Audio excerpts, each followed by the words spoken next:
Hello, this is Platinum Arms with a review of the Kahr CW series and M&P Shield series. And if you like the video, please subscribe and check out my other videos. Now, a couple things. This is a comparison, and just to give you kind of idea which one you'd prefer if you're thinking about getting a single stacked, maybe summer carry or something. This is actually a Kahr CW 40, and this is the M&P Shield 9mm. But the 40 and the 9 are actually the same size and weight. And if we safety check it, there's nothing in there. I can also feel there's nothing in the chamber. Same thing with the Kahr, nothing's in the chamber. You can also feel nothing's in there. Magazines are empty. So we're going to go right into review to see which one's better or which one you'd prefer, okay? Now they're both construction wise are stainless steel. Just the M&P actually has a melanite coating on it. So this is going to be tougher against rust, and it's also both bar steel, they say. So that's really nice. They're both good quality, but this one I think will be a little bit tougher to rust. Now, one of the main things difference about these guns, if we jump right in, is if we go to ergonomics on these guns, the Kahr is more aggressive. It doesn't feel as good. This gun feels a lot better. It feels a lot better. But the thing is, this gun's a lot lighter. This weighs 19 ounces, this weighs 16.8. If you go with the 9, it weighs 15 point something ounces. So this is a lot lighter. So this aggressiveness here, some people don't like, but this thing, especially in a 40, is snappy. And having that aggressiveness, I think, helps because it makes that gun stick. Now this one weighs more though, and this one actually has a double recoil spring. So this one I think handles the recoil better because of the weight in the spring. So this ergonomics is great on this gun because it doesn't have to be so aggressive because it weighs more and has a double recoil spring. This one does not have the double recoil spring. So this one's a little better in that aspect too, is ergonomics. Now, if we put this gun down too, and we put the Kahr down, this is kind of hard to see, but the Kahr is quite a bit taller with the flush mags in there, okay? Quite a bit taller. So this one's actually going to hide better, and it's a black gun. I think black guns hide a little bit better. And that might be stupid because you should conceal it good, but regardless, this does hide well, and it's got less imprinting going on. But if we set them down like this, the Kahr and M&P are about the same exact length. The Kahr is maybe a 1/4 of an inch or an 1/8 of an inch longer, but this is a 3.1 inch barrel. This is a 3.6 inch barrel. So the Kahr is a lot lighter and it's got a lot longer barrel for about almost the same size package. Especially if you're going with the 9, the 9 will be a little bit shorter this way too. So it's really nice. The Kahr is pretty nice, you know. It's real lightweight and you got a nice long barrel. It does only come with one mag though. I had to buy another mag and they're a little bit pricey. This comes with 2 mags. It comes with the flush one for a 9, holds 7. And then the extended mag holds 8. For a 40, this holds 6. Extended mag holds 7. So it is pretty nice, and it has it's almost like an X grip. It's got a little boot on here on the mag, but this boot stays perfect. It stays really, really, really nice. It doesn't go anywhere. So if you're worried about that, you don't have to. And it makes it flush too. When you insert the mag in here, it's a nice flush grip. It's really, really nice, especially if you got a bigger hand. Okay, this gun though, the Kahr with this, I got small hands real quick, and I can just barely get my fingers on there.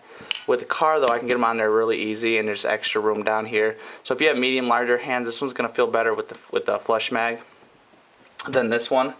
But this is more aggressive. This one's a little bit more ergonomical. Now the trigger and mag release on the Kahr is steel, which I like a lot. This one is not steel though. This one is polymer trigger, polymer mag release. But the trigger on M&P is better, and I'm going to show you why, okay? You cock this back, and what happens is you got your trigger right here. You got some little slop right there, not much. But then you just pull it back, brakes.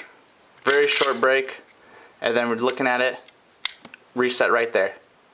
Brake again. So the trigger brake is really short, the reset is really short. On the Kahr though, you pull this back, look at how long that trigger is. And then, this is the bad part. It basically resets all the way out.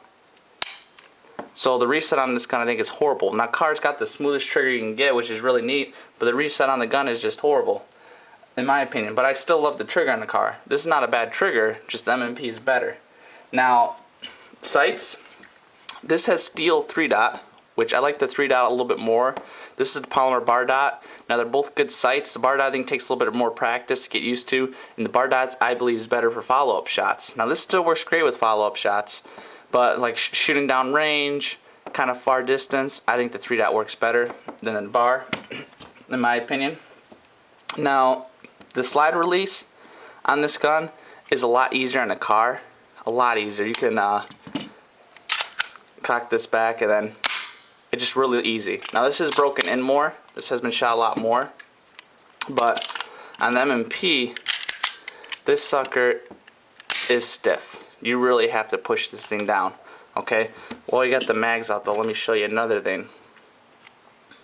So if you'd like to chamber around with a slide release, it's a lot easier in the Kahr. Maybe because one of the reasons you're supposed to use a slide release on the Kahr to chamber around, so that's probably reason it's easier, but regardless it is easier on the Kahr.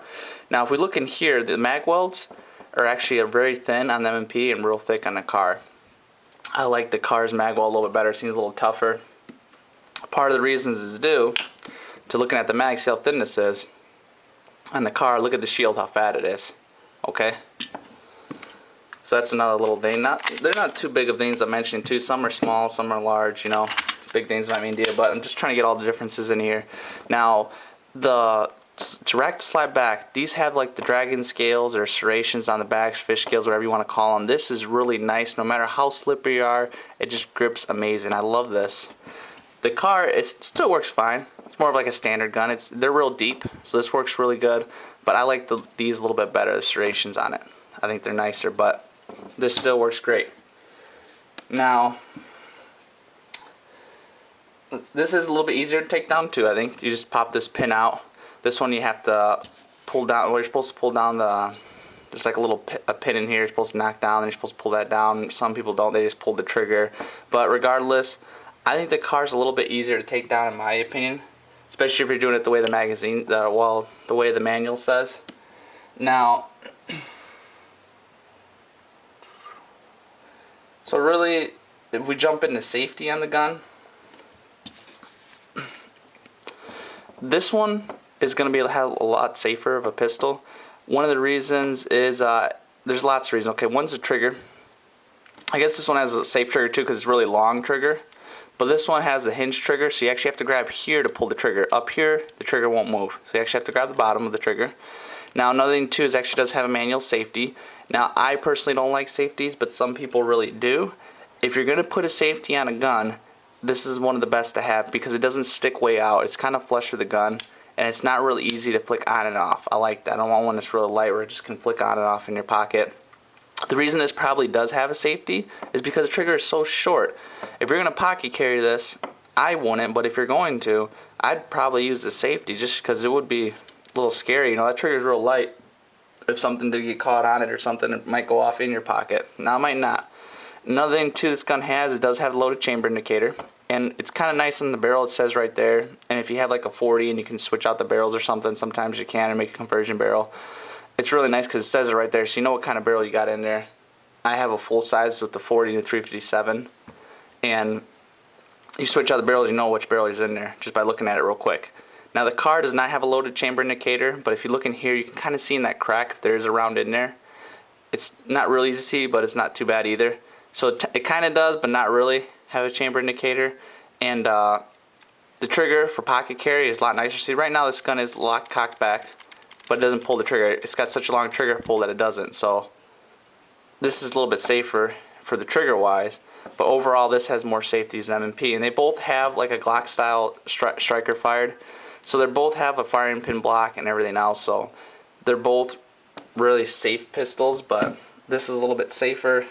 Now another thing about the M&P that I forgot to tell you about is it does have the, if your gun's cocked back, let's say you're on your last round, you can actually just take a magazine and you can slap it in here and it automatically will close the slide for you. It's kind of neat, just like the compact and full size. So when you're empty, that's a neat feature. You can just drop the mag and slap one in.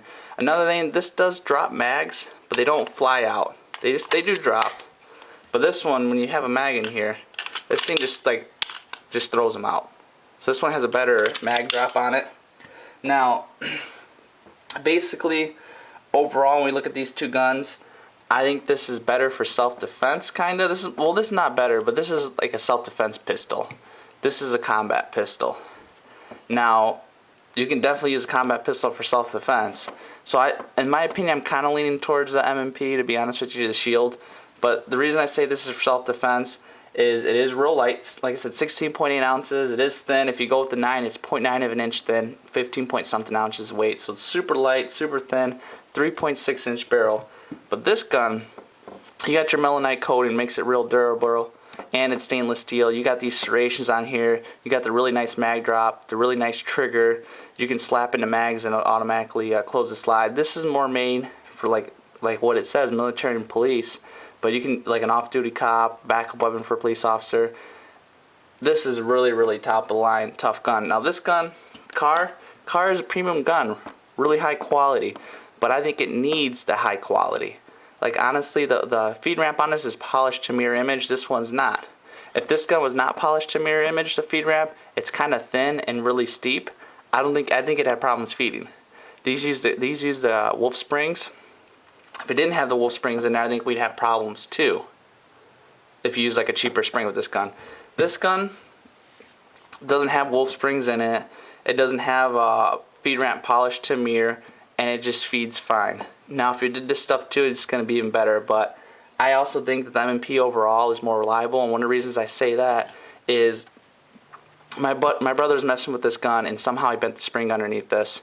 And ever since then, I bent it back, I took it into the gun shop, compared it to a brand new Kahr, and they look identical. But this gun, I'll shoot 2 rounds, I'll have still 3 or 4 left in the mag, and it'll lock back the slide. Even though there's still rounds in the magazine, it'll just lock back. It does that a lot, and I just don't think it's reliable anymore. Now, he messed it up, but I don't think you could really mess this gun up. I mean, yeah, anything's possible, but this gun you can't just easily mess up, or by mistake stripping it down or anything like that. Just tear this gun up generally. Then my other buddy's got a CM40, and he can't get his slide to lock back at all.